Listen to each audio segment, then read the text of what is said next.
তাহলে কেমন লাগলো হে শাস্ত্রী গানটা?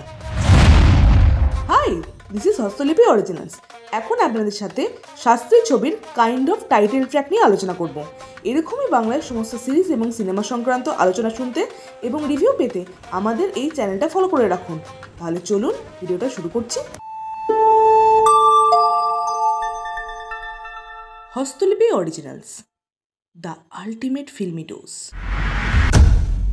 ইন্দ্রদীপ দাশগুপ্তের সুরে শ্রীজাতের কথায় অনেক ধরের গলায় এই গানটা আমরা শুনতে পেলাম। এটা সাধারণত একটা টাইটেল সংই বটে। এই গানের মাধ্যমে দেখানো হয়েছে যে পরিমল শাস্ত্রী কিভাবে শাস্ত্রীতে রূপান্তরিত হয়। গানের মধ্যে একটা সিন আছে যেখানে মিঠু নায়নার সামনে দাঁড়িয়ে আছে এবং সে শাস্ত্রী হয়ে যাওয়ার পর অবস্থাকে দেখছে। এই সিনটা আমার খুব ভালো লেগেছে এই গানের মধ্যে। গানটার মধ্যে যেমন জোশ ছিল তেমনি মিঠুনের মধ্যে সোয়াগওয়ালা পারফরমেন্স আমরা দেখতে পেয়েছি। তবে গানের মধ্যে একটা র্যাপের মতো অংশ আছে, সেই অংশটা আমার খুব একটা ভালো লাগেনি। সব মিলিয়ে এই গানটা আমার অ্যাভারেজ লেগেছে।